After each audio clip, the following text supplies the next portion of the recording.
오늘 본문의 이삭은 그랄 목자들과 우물 때문에 다투게 되다가 이삭이 브엘세바로 올라갔다 얘기합니다. 브엘세바가 우리말로 번역하면 일곱 우물, 맹세의 우물이라고 하는, 즉 우물이라고 하는 뜻이 있다는 얘기예요. 한마디로 얘기하면 브엘세바는 생명을 유지하는 물을 말하는 곳이에요. 브엘세바 딱 얘기하면 뭐냐? 물, 생명을 유지하는 물. 여기서 얘기하는 일곱 우물, 7개의 우물이 있었다. 그러니까 물이 풍부한 곳이다. 사람이 살아가는데 굉장히 정말 좋은 곳이다, 그런 뜻이에요. 한마디로 얘기하면 브엘세바는 유다 왕국의 최남단 성읍이죠. 아브라함에 의해 브엘세바가 명명이 됐어요. 브엘세바라는 말이 아브라함에 의해서 되었고, 또 이 성읍은 아브라함이 이삭을 제물로 바친 후에 이곳에 거주하기도 했었어요. 하나님께서 이곳 브엘세바에 여러 사람들이, 브엘세바에서 하나님께서 여러 사람들에게 이렇게 영적으로 나타나신 곳이 브엘세바였습니다. 그 브엘세바에, 즉 물이 있는 곳에, 물이 풍성한 곳에, 생명을 살릴 수 있는 곳에 누가 올라갔습니까? 바로 이삭이 올라갔다, 이런 얘기를 하고 있는 거죠. 그리고 본문에 보면 물이 있는 브엘세바에서 하나님께서 이삭에게 나타나셨다, 이렇게 얘기합니다. 우리는 항상 하나님이 계시는 브엘세바로 올라가야 된다는 얘기입니다. 하나님이 나타나시는 곳으로 올라가야 합니다. 즉 오늘의 브엘세바로 가야 된다는 얘기입니다. 오늘의 브엘세바가 그러면 어디일까요? 말씀이 있는 곳입니다. 살아있는 기도가 움직이는 곳인 줄로 믿습니다. 주님이 핏값으로 세우신 교회가 브엘세바입니다. 진심으로 기도하는 곳입니다. 하나님이 찾아오셔서 만나는 곳이 브엘세바입니다. 그러니까 브엘세바라고 하는 것은 장소가 브엘세바가 아니라 내 영적 상태가 하나님을 만나려고 하는 마음, 응?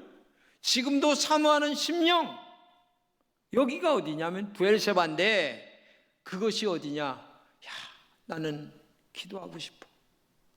하나님을 만나고 싶어서 말씀이 그리워. 오늘도 예배당에 가서 목사님이 전하는 말씀을 듣고 싶어서 내가 예배당에 가는 거야. 그러면 여기가 브엘세바란 얘기죠. 응? 더 깊이 나아가서 이런 마음과 신앙이 오늘 우리들의 브엘세바일 줄로 믿습니다. 어떻게 하면 하나님을 기쁘시게 할까를 항상 생각하면서 사는 곳이 오늘의 브엘세바라는 얘기입니다. 하나님을 기쁘시게 하는 것이 힘들다 할지라도 나는 그 길을 가야 해. 그 길이 어려워도 말씀의 길이야, 믿음의 길이야, 신앙의 길이기 때문에 나는 걸어가야 돼 라고 하는 영적인 자세를 가지고 살아가는 곳이 브엘세바라는 곳입니다. 그곳으로 우리가 올라가려고 하는 영적인 자세를 가지고 살아가는 게 진짜 믿음이고 신앙이 아니겠습니까? 어떤 어려움에 있어도 죽으면 죽으리라라고 하는 에서처럼 믿음으로 삶을 살아가려고 하는 신앙 자체를 갖고 살아가는 사람 자체가 오늘의 브엘세바 믿음이요, 브엘세바의 신앙인 줄로 믿습니다. 이삭은 오늘 본문에 보게 되면 브엘세바로 올라갔어요. 그러자 놀라운 일이 일어나는데 본문 24절입니다. 그날 밤에 주님께서 그에게 나타나셔서 말씀하셨다. 나는 너의 아버지 아브라함을 보살펴준 하나님이다. 내가 너와 함께 있으니 두려워하지 말아라.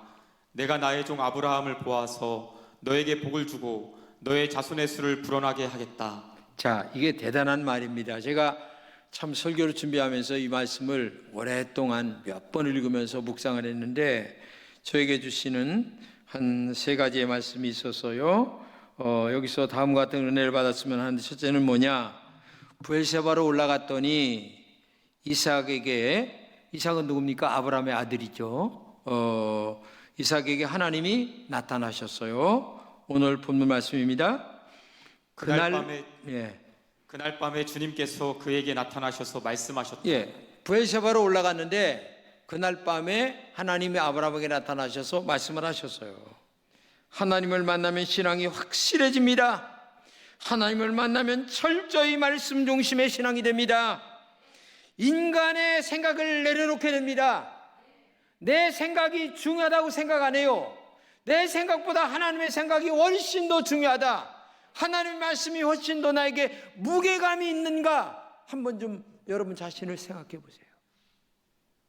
근데 가만히 보게 되면 하나님의 말씀보다 내 뜻이 훨씬 더 강하게 역사할 때가 많이 있다면 그것은 브엘세바 저 산 밑에서 지금 허우적거리고 있는 거예요. 그렇기 때문에 언제나 하나님을 만나면 교회 중심이 되고, 하나님을 만나면 영혼을 사랑하게 되고, 하나님을 만나면 전도할 수밖에 없고, 하나님을 만나면 물질을 보내는 선교사가 되고, 하나님을 만나면 기도 안 할 수가 없게 되고, 하나님을 만나면 믿음으로 안 살 수 없게 된다는 얘기예요. 이게 브엘세바로 올라간 신앙이란 얘기예요. 어려운 사람들을 사랑하는 마음이 생깁니다. 사랑하는 금천교회 성도 여러분, 오늘 여러분의 신앙은 브엘세바 산 아래에 있는 신앙인가? 생명의 영생이 되신 예수님에게 올라간 신앙인가? 우리 더 간절하게 기도하시고 말씀 중심으로 사셔서 하나님을 만나는 브엘세바로 올라가는 신앙이 되시기를 진심으로 축복합니다. 두 번째는 하나님 자신이 어떤 분인가를 알려주셨어요. 오늘 본문입니다. 나는 너의 아버지 아브라함을 보살펴준 하나님이다. 나는 너의 아버지 아브라함을 보살펴준 하나님이다. 이 말씀은 너무나 친근하게 너를 너무나 사랑하는 하나님이다. 내가 너의 아버지 아브라함을 사랑했듯이 너도 얼마나 내가 사랑한 줄 아느냐? 그 말씀을 지금 하고 있는 거예요.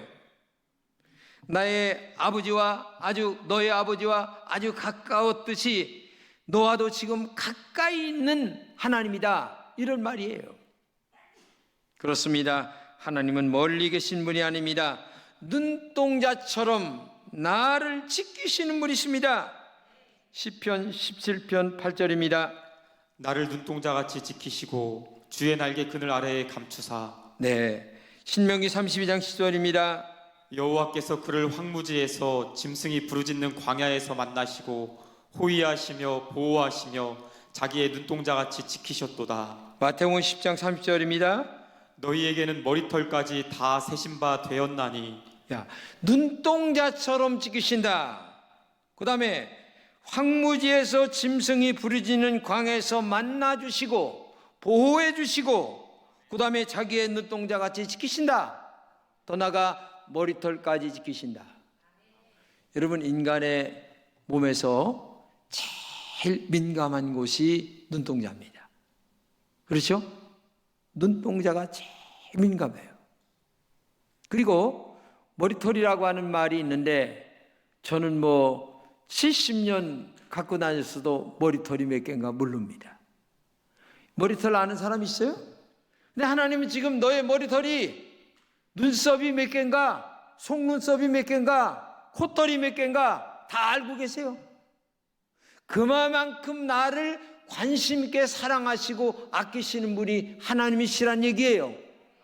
그렇기 때문에 눈동자라는 말을 사용하시고, 그렇기 때문에 머리털이라고 하는 말을 사용하시는 분이 하나님이세요. 사용할 말이 없으니까 내가 너를 지키시고 사랑하고 아끼고 보호하고 얼마나 사랑하는가라고 하는 의미를 표현할 말이 없으니까 눈동자 아니면 머리털 이렇게 얘기를 하고 계시는 거예요. 그만큼 하나님이 여러분과 저를 사랑하고 있는 줄로 믿습니다. 그래서 믿음은 언제나 내가 하나님 앞에 있다라는 사실을 알고 고백하는 신앙이에요. 왜? 눈동자처럼 머리털처럼 나를 계속 지키시고 확인하고 그 다음에 감싸시고 알고 계시는 분이신데, 나는 하나님이 없는 것처럼 살아간다면 되겠습니까? 아니죠. 나는 반대적으로 하나님이 나를 지키시고 계셔.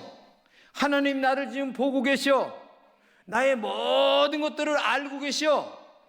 그렇기 때문에 나는 믿음으로 살아가는 거야. 말씀대로 살아갈 거야. 이렇게 신앙생활을 바르게 지켜나가는 것이 올바른 믿음인 줄로 믿습니다. 세 번째는 하나님은 이삭과 함께 하시면서 복을 주셨어요. 본문 말씀입니다. 내가 너와 함께 있으니 두려워하지 말아라. 내가 나의 종 아브라함을 보아서 너에게 복을 주고 너의 자손의 수를 불어나게 하겠다. 굉장히 중요한 말입니다. 내가 너와 함께 있으니 두려워하지 말아라. 근데 그 다음에 뭐라고 합니까? 내가 나의 종 아브라함을 보아서, 누굽니까? 아버지를 보아서 너에게 복을 주고, 아들 너에게도 복을 주고, 너의 자손, 네 아들 자손들에게 복을 줄 것이다. 이렇게 말씀하고 있는 겁니다. 하나님이 이삭과 함께 하신다고 하셨죠? 그리고 아버지 아브라함 때문에라도 너에게 복을 줄 것이다. 여기서 우리가 정말 소중하게 생각할 것이 있어요. 부모의 신앙이 자식에게 물려진다고 하는 사실을 알아야 됩니다. 굉장히 중요한 얘기입니다. 그래서 부모가 된 우리들은 신앙생활 정말 잘해야 합니다. 나의 자손에게 복을 물려주는 신앙생활을 해야지 불행을 물려주면 되겠습니까? 그렇게 불행을 물려주고 싶은 부모 한 명도 없어요. 근데 나도 모르게 하나님 말씀대로 안 사는 거야. 그러면 하나님이 오늘 본문에 이삭에게 얘기한 너의 아버지 아브라함을 봐서라도 너에게 복을 주겠다고 하는 이 말이 나에게 지금 연결될 수 있을까? 한번 생각해 보세요. 내가 정말 하나님을 사랑하는가? 내가 정말 믿음으로 살고 있는가? 내가 정말 말씀대로 살고 있는가? 내 오늘의 신앙이 자식들에게 그대로 물려지고 있을 정도로 축복된 신앙생활을 하고 있는가? 하나님이 복 주실 신앙생활을 하고 있는가? 내가 네 아버지를 보아서라도 내가 네 자식에게 복을 주겠다, 너에게 복을 주겠다 이렇게 얘기할 정도로 내가 신앙생활을 하고 있는가? 우리가 정말 잘 생각해야 된다는 얘기예요. 하나님은 자기의 약속을 신실하게 믿고 따르는 자들에게 대를 이어 동행하시고 번성하게 하시고 자식들이 잘 되게 하시는 줄로 믿습니다. 이런 은혜가 여러분들에게 있기를 진심으로 축복합니다. 그래서 하나님 앞에 신앙생활 잘해야 돼요. 믿음 생활 잘해야 된다는 얘기예요. 그런데 사울왕 보세요. 사울왕 보게 되면 복을 거두어 가시잖아요. 불량한 신앙생활 했습니다. 너를 택한 것이 후회가 된다 이렇게 얘기했어요. 여러분 가만히 생각해 보세요. 하나님 앞에 내가 택함 받아 지금 신앙생활 했습니다. 근데 나를 택한 것이 하나님 앞에 야 기쁘다, 즐겁다, 감사하다, 어쩌면 나를 이렇게 사랑하냐, 내가 너도 복 주고 내 자손에게도 복 줘야 된다 하면서 하나님께 축복받는 신앙생활을 우리는 해야 될 줄로 믿습니다. 오늘 여러분의 신앙생활을 잘 살펴보시기 바랍니다. 나를 택하신 것을 하나님이 기뻐하시는 신앙생활을 하고 있는가요? 아니면 나를 택하신 것을 후회하는 신앙생활을 혹시나 하고 있을지 내면을 살펴보시기 바랍니다. 우리는 너무나 짧게 살다가는 인생입니다. 안개처럼 살다가는 인생이에요. 제가 어제 어느 분의 이야기를 들었어요. 갑작스레 누님이 돌아가셨다고 하는 얘기를 믿지 않는 분이에요. 근데 들으면서 마음이 참 아프더라고요. 그 말을 보면서 내일 일을 아는 사람이 누굴까? 5분 후에도 아는 사람이 누굴까? 신앙생활 잘해야 돼요. 불언간 하나님 앞에 우리 갈 거예요. 하나님이 내일이라도 부르면 가야 돼요. 그러므로 신앙생활 잘해야 된다는 얘기예요. 너무 인간적으로 신앙생활 하면 안 됩니다. 믿음으로 살려고 애를 써도 악한 영이 우리를 지배하고 자꾸만 인간적으로 살려고 욕심 부리고 세상적 욕망을 갖게 만들고 그렇게 하는 것이 우리들의 신앙이에요. 정말 여러분들 신앙생활 잘하셔서 하나님이 기뻐하셔서 야, 그래 내가 네 아버지를 봐서라도 너에게 복을 주고 너를 봐서라도 내 자식에게 복을 주고 대대자손손 내가 복을 줄 것이다. 이런 은혜로움이 여러분들에게 있기를 진심으로 축복합니다. 그 다음에 제일 중요한 게 하나님은 이삭을 지금까지 말씀하신 것처럼 이렇게 축복을 했어요. 그러자 축복의 말씀을 들은 이삭은 즉시 한 일이 있는데 본문 25절입니다. 이삭이 그곳에 제단을 쌓고 주의 이름을 부르며 예배하였다. 그는 거기에 장막을 치고 그의 종들은 거기에서도 우물을 팠다. 자, 이게 중요한 얘기입니다. 하나님께서 이렇게 이제 복주마 지금 세 가지 얘기했잖아요. 만나 주시고 복 주시고 내 아버지 아브라함을 봐서라도 너도 복 주고 내 자손도 복 주겠다 이렇게 얘기를 하니까 너무너무 감격이 오는 거야. 감격 안 오겠어요? 나 같아도 그렇고 여러분 자신도 하나님이 나타나셔서 이렇게 하시면 너무 감격이 되니까 무릎을 꿇고 당장에 여기 지금 뭘 했어요? 우선 먼저 제일 드린 게 뭐냐면은 제단을 쌓고 주의 이름을 부르며 예배했다. 이 말은 뭐냐면 주님 너무 감사합니다. 너무 감사합니다. 이렇게 부족한 종에게 은혜를 주시니 너무너무 감사해요 하면서 예배를 드렸다. 그 먼 옛날 아득한 옛날 이삭도 하나님 앞에 이렇게 예배를 드렸는데 그 예배를 얼마나 하나님이 기쁘게 받으셨겠어요. 오늘도 하나님이 예배를 기뻐하십니다. 그래서 신앙생활 중에서 가장 중요한 것이 예배 이 시간 하나를 위해서 일주일을 살아가는 신앙이 되어야 되는 거예요. 이 한 시간을 위해서 일주일 동안을 준비하다가 하나님 앞에 나오는 신앙이 되어야 된다는 얘기예요. 예배 드릴 때 가장 중요한 요소가 뭐겠습니까? 한 주간 살아온 거 감사하는 마음, 한 주간 지은 죄를 회개하고 이 두 가지 마음이 우리에게 신실하게 있어야 됩니다. 그리고 성령의 은혜를 매 순간 부어달라고 하나님 내 힘으로 안 되니 인간의 힘으로 안 되니 하나님의 영으로 나를 지배하여 죄악을 물리치게 하시고 믿음으로 살게 하시고 그런 마음으로 살고 또 뜨거운 찬양, 진심이 담긴 기도, 정성 어린 헌금 준비, 선포되는 말씀을 마음을 다하여 순종하려는 마음, 이런 중심으로 예배에 참여할 때에 그 마음 중심을 하나님이 얼마나 예쁘게 보실까. 오늘 본문의 이삭은 그런 신앙 중심으로 예배를 올렸기 때문에 하나님이 받으신 줄로 믿습니다. 여러분들도 정말 하나님이 받으시는 예배자가 되시기를 진심으로 축복합니다. 일주일 내내 예배 하나를 위하여 준비해 오는 마음 준비, 예물 준비, 기도 준비, 말씀 준비, 모든 준비가 이 예배를 위하여 중심적으로 살아간다면 한 주간이 아마 행복한 주의 영과 동행하는 한 주간이 될 줄로 믿습니다. 두 번째는 그는 거기에 장막을 치고 그의 종들은 거기에서도 우물을 팠다. 그러니까 한마디로 얘기하면 종들이 팠다고 하는 말을 누가 팠어요? 이삭이 판 거죠. 시켰으니까 판 거죠. 우물물을 팠다고 하는 말씀은 물을 먹고 살아야 한다, 그런 말이 또 되는 거지만 아까 얘기한 대로 깊은 영적인 음성은 생명의 근원이 되신 하나님을 기억했다라고 또 하나님을 기억하고 하나님 말씀대로 살아야 된다고 하는 다짐과 맹세와 결심이 마음속에 있었기 때문에 우물물을 또 팠다는 얘기입니다. 물보다 더 귀하신 생명을 지키시는 하나님을 마음에 생각했다는 말씀입니다. 이렇게 이삭은 언제나 하나님을 생각하는 마음으로 살았어요.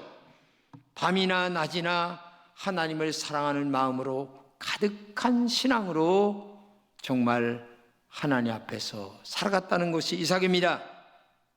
저는 물을 먹을 때마다 하나님께 감사하는 마음으로 늘 물을 먹습니다.